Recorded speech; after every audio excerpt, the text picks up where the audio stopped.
এই যে ছোট বউ, বড় ছেলে শ্বশুর বাড়ি থেকে তো ইফতার চলে আসলো, তা তোমার বাপের বাড়ি থেকে কবে আসবো শুনি? মা আমি তো কইতে পারতেছি না। তা কইতে পারবা কেন? শ্বশুর বাড়িতে যে রমজান মাসে ইফতার পাঠাইতে হয় এটা তো মনে হয় তোমার বাপে জানে না। এটা যে একটা সমাজের নিয়ম, সেটা কি তোমার বাপে জানে? আমি আব্বারে বলবো আম্মা ইফতার পাঠাইতে। দেখছো ইফতার কেমন করে দিতে হয়, কি কি দিতে হয়, কতটুকু পরিমাণে দিতে হয়। এই শ্বশুর বাড়ি থেকে ইফতার পাঠাইবো, কম দিলে কিন্তু শ্বশুর বাড়ির মান সম্মান থাকবো না, এটা মনে রেখো। হ্যালো মা, কেমন আছো? আমি ভালো আছি আব্বা। রমজান মাস চলে আসছে তো।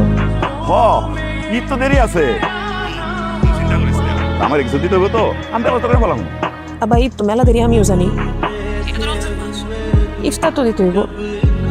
আজকে আমার ভাসুরের শ্বশুর বাড়ি থেকে খাঁচা বইরা ইফতার দিছে। তুমি কবে আইবা? আরে সত্যি তো আমার ভুলে গেছে। খাসা বই কে দিতে পারবো? তোমার এরকম খাঁচা বেড়ে দিতে হইব কেন? ভালো কথা, তোমাদের বাড়ি থেকে ইফতার দিব কবে?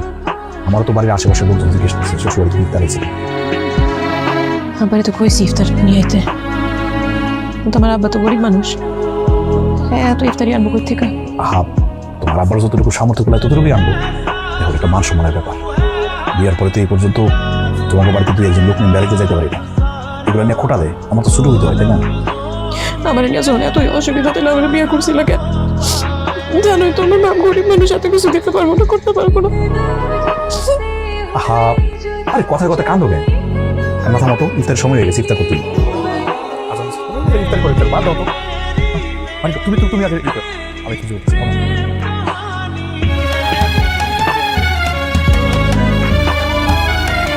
আবা, ও বা, কি রে, কি হয়েছে ভাই আমার? এদিকে আও। তুমি জানো না আমার নাস্তা না খেলে আমার মাথা গরম হয়ে যায়। ও হো, তুই তো রোজা রাখতে পারিস না, তুই বলে গেছিলাম। দাদা তো অনেক হয়েছে, খিদা লাগছে না রে ভাই, সরি হে। এত পটর পটর না করে তাড়াতাড়ি আমরা খাওন দাও। তুমি জানো না যে আমার খিদে লাগলে মাথাগুলো পড়ে যায়। আর দাও। খারাপ, ওয়েট কর একটু। শাহানা, ভাই শাহানা, শাহানা। জি ভাবি, কয়টা বাজে? হ্যাঁ, কত বেলা হয়েছে? আমার ভাই মেহমান, এই নাস্তা খায়, নাস্তা দিতে হবে না? তুমি নাস্তা বানাও না কেন? নাস্তা বানাবো মানে? সেই সময় তো কামাল তারি গিয়ে ডাকছে, সে ওঠে নাই। দেখছো আবার কি বলতেছে? আর আমি স্যারি তুমি কেন উঠতে যাবো? আমি তো রোজাই রাখতে পারি না। হ্যাঁ সেটাই তো, আমার ভাই রোজা রাখতে পারে না, এটা কি ওর দোষ? শাহানা, রান্না করো নাই? না ভাবি, আমি তো কোনো বেরোজগার ব্যক্তির রান্না করে খাওয়াতে পারবো না। কি হয়েছে? কি হয় না তাই বলেন। আপনার ছোট ছেলের বউ আমার সাথে বেয়াদবি শুরু করছে। কি বেয়াদবি করছে বলো তুমি? আমার ছোট ভাই এই বাড়ির মেহমান, সে রোজা রাখতে পারে না, তার নাস্তা দিতে হইব না? শাহানা বলতেছে ওর নাস্তা দিতে পারবো না, এটা কোনো কথা বলেন? তোমার ভাই রোজা রাখতে পারবে কেন? হ্যাঁ, বয়স তো কম হয় না, মেলা বয়সই তো হয়েছে। বিয়া শাদী করে পোলাপানের বাপ হয়ে গেছে, তার তো রোজা রাখা ফরজ। আব্বা, জাবেদ বেয়ায় রোজা রাখতে পারে না, এটা মানবো। তাই বলে আমার বউ রান্না করতে হবে এটা জিজ্ঞান তো। আমি এখানে অন্যায় কি বলছি আব্বা? আমি রোজা রেখা একজন বেরোজগার ব্যক্তির জন্য রান্না করতে পারবো না, আমি তো এটাই বলছি। বড় বৌমা তো দোষের কিছু কয় নাই। বড় বৌমা তোমার ভাই হতে এবার মেহমান, তারে তো আর অভুক্ত রাখন দেবো না। হ্যাঁ, সে রোজা রাখে নাই একটা পাপ, আর তারা যদি আমরা না খাওয়াই রাখি সেটা তো আরেকটা পাপ। রোজা রেখে নামাজ পড়লে ব্যবসা বাণিজ্যের উন্নতি হয়, সংসারে শান্তি থাকে। আসছে মুফতি সাহেব, সারাদিন খালি হাদিস কোরআনের কথা, এইসব কথা শুনতে শুনতে কান দুটা জ্বালা হয়ে গেল। কি ব্যাপার কাশেমের মা, তোমার হাতে এগুলা কি? এই যে রমজান মাস তো, আমার ছেলের শ্বশুর বাড়ি থেকে অনেক ইফতারি পাঠাইছি।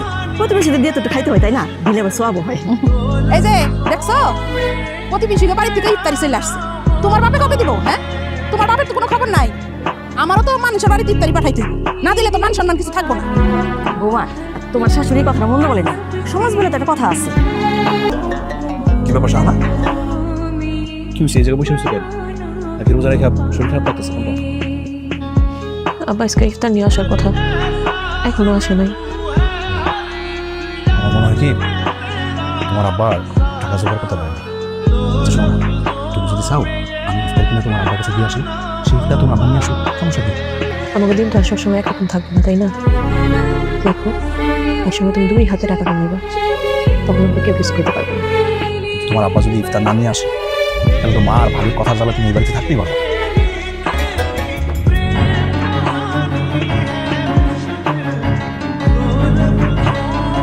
আমার মনে হয় কি ইফতার নিয়ে মনে হয় আসবো মনে তখন, তাহলে অনেক দরকারটা ছিল কি? আমার মনে হচ্ছে টাকা জোগাড় করতে পারে না, তো ওই জন্য ইফতারি নিয়ে আসতে পারতেছে। তুমি আজেরা কথা কেন? এখনো তো সময় আছে। আরে ভাই যা তো যা লয়ে আয় আর ইফতারের সময় আমার ফল শরবত আমার ওই ধীরের মিষ্টি জিলাপি এগুলো ছাড়া তো হয়ই না লাগেই এগুলো বুঝছ না দুলা ভাই আমি রোজা রাখি না ঠিক আছে কিন্তু ইফতারি কোনটা যে সব পাওয়া যায় এটা আমি জানি এখন আমি ইফতারি করতে বসছি ভাই জানি ইফতারি নিয়ে আসেন এই যে আবার আসেন আসেন হাই হাই আল্লাহ এগুলো কি আরে এগুলো তো একজনের বেশি দুজনে খাইতে পারবো না ঠিক বলছি না আমার দেখেন স্যার আমার শ্বশুর গরিব বইলা তোমরা সবাই মিলে অপমান করতেছো একটা বার কি ভাবছো শাহানার কেমন লাগতেছে আমার শ্বশুরের কেমন লাগতেছে যে একটা মানুষ গরিব বলে তারা অপমান করতে হয় কোন জায়গায় লেগে আছে কত বলতে দাও কামা আমরা তো গরিব আমাকে তো কথা শুনতেই হবে হজম করতে বিয়াই, আপনি মনে কোনো কষ্ট নিয়েন না আসল কথা কি আমার সংসারে কিছু মানুষ আছে তাকে আমি আজ পর্যন্ত প্রকৃত মানুষ করতে পারি না রোজা রেখে যদি মানুষের অপমান অপদস্থ করে রোজা রেখে কোনো লাভ আছে হ্যাঁ আল্লাহ তাআলা এর প্রতিদান কঠিন হবে বড় ভাই তুমি কি বলতে চাইতেছো এই সংসারে বেশি টাকা দাও বলে কি আমরা চলতে পারবো না আমরা চলতে আব্বা একটা কাজ করো আমার আলাদা করে দাও। এত যে কইতাছ আলাদা করে দিতে তা আলাদা হয়ে গেলে চলবি কেমনে হ্যাঁ সেটা নিয়ে তোমার ভাবতেই না তোমার তো বড় পোলা আছে তোমার তো কোনো সমস্যা নাই আমার যদি আলাদা হইতে চাই আমার লাভ আব্বা সবকিছু আমাকে বুঝাই দাও বুঝাই দেবো মানে কি বুঝাই দেবো বুঝাই দিবা মানে সবকিছু ভাগ করে দিবা জায়গা সম্পত্তি সব ভাগ করে দিবা আব্বা মা সহ কেমন লাগে জামাল মা এখানে আবার কেমন লাগানোর কি আছে আমি জামালের লগে থাকবো আর তুই ছোট বলার লগে যাই থাকবা আপনি আর আব্বা আলাদা হইবেন কেন আসছে আবার বড় বড় কথা একজনই খাওয়াইতে পারো কিনা আগে হেঁটেই দেখো না আবার দুইজন কি খাওয়াইবা শুনি আম্মা আমরা যদি কিছু খাইতে পারি আপনারা পারবেন না কেন আপনারা আমাকে বাবা মা তো সবার আগে বাবা মার খেয়াল রাখা যত্ন করা এটাই তো সন্তানের সবচেয়ে বড় দায়িত্ব হয়েছে নীতিবাক্য অনেক হয়েছে আর কোন লাগবে না আগামীকালকের মধ্যে সবকিছু ভাগ করে দিবা ঠিক আছে চলো আল্লাহ আসো আমা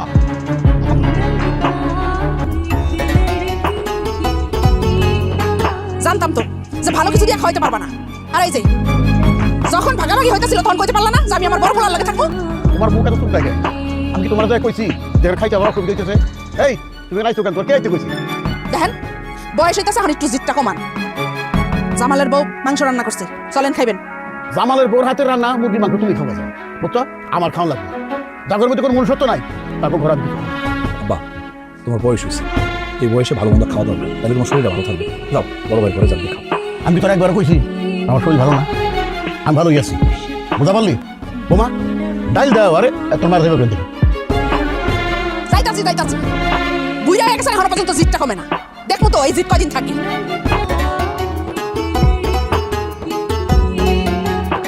কি ব্যাপার জামাল তুই রোজা রাখোস নাই হ্যাঁ আরে যে বৌমা তুমি তার আরাম করে খাওয়াইতেছো আব্বা হয়েছে কি আপনার বড় পোলা তো অনেক কাম করে মেলা পরিশ্রম গেছে শরীরটা ভালো যাইতেছে না এলাকা রোজা রাখতে পারেনি এখন স্বামীর শরীর ভালো যাইতেছে না আর আমি বউ হয়ে যদি সেবা শুশ্রূষা না করি না খাইতে দিই পরে তো আপনারাই কইবেন যে বউ ভালো না স্বামীর যত্ন করে না তাই বলে একটা বেরোতে খাওয়া লাগবে হ্যাঁ খুব সুনামের কাজ করতেছো ও কি অসুস্থ অসুস্থ লাগতে পারে না আচ্ছা বুঝছি আব্বা এখন অনেক জ্ঞানের কথা কইবা এটা লাগবে কোন কথা কি কইতেছো এটা কো ধর্মাই বিছনায় পড়ে রয়েছে তা চিকিৎসা করাস না কেন এত অসুস্থ হইলে আমি কি করব তাছাড়া মাকে আমার একলা কামালটা কইতে পারো না চিকিৎসা করাইতে খবরদার জামাল সাবধানে কথা কবি তোর সামর্থ্য আছে আরে তোর মা তো তোরই সন্তান বলে মনে করে তোর তো সন্তান বলে মনেই করে না এখন সেই মায়ের খোঁজ খবর নেই বয়স হয়েছে রোগ তো থাকবোই এটা নিয়ে চিন্তা করলে কি জীবন চলবো আর কোনো কথা আছে আর যে সন্তান বাপ মানে দেখভাল করে না সেবা যত্ন করে না সেই সন্তান ধ্বংস হয়ে যাবো কথাটা মনে রাখি আচ্ছা তুমি কেমন খাইতে দিবা আব্বা এত বক বক করতেছো কেন হ্যাঁ ধ্বংস হইলে হোক সমস্যা আছে যখন ধ্বংস হবে তখন দেখা যাবে তুই যে এইরকম মানুষ হবি এটা আগে জানতাম না আর তুই ঘরে তোর বিষ খাওয়াই মারতাম আম্মা এত অসুস্থ আমার তো একবার বললো না আম্মা আমার একটাবার দেখতে পারলাম না এসব কামাল বলাতে তাড়াতাড়ি করে আইসি আমার শরীরটা এতটা খারাপ আব্বা আপনি একটাবার জানাবেন না আপনি মাথায় পানি উঠতেছেন আমি কি দিতাম না আমার শাশুড়ির সাথে কি হয়েছে আমার মায়ের মতোই তো মায়ের সেবা করতে পারে এটাও সবচেয়ে বড় ভাগ্যের বিষয় আব্বা তুমি আর আম্মার ছাড়া আমাকে আপনার কি আছে বাপ মা তো সন্তানের পর দাস তোমাকে ছায়া আছে বলেই তো আমরা ভালো আছি আম্মা আম্মা তুমি চিন্তা করো না আমি চিকিৎসা করাবো দরকার পড়লে আমার জমি বাড়ি বন্ধক রেখে তোমার আমি চিকিৎসা করাবো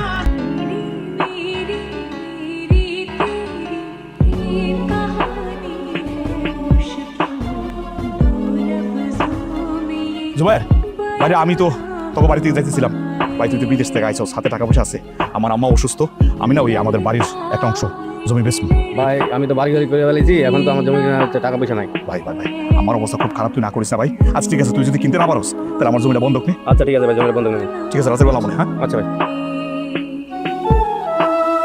বোমা কোথা থেকে ডাব দিয়েছি, দাও ডাব, আমি ডাব কেটে দিই।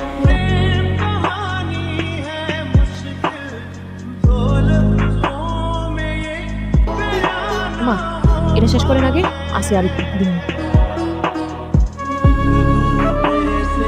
দিও। এই তোরা এখানে কেন আইছ? তুমি কেমন আছো? তোর ওই মুখে তুই আর আমার কোনোদিন মা করে রাখবি। আমি তোর মুখও দেখতে চাই না। দূর হয়ে যা আমার চোখের সামনে থেকে। যে সন্তানটা বাপ মারেন ডাকে না, তাকে বিচার আল্লাহ করবো। আমার বিচার শুরু হয়ে গেছে। আমার দোকানে এখন আর কোনো বেচা কিনা নাই, আমার ব্যবসা না করছি। আমার নিজের এখন কেমন জানি পাগল পাগল লাগে আব্বা।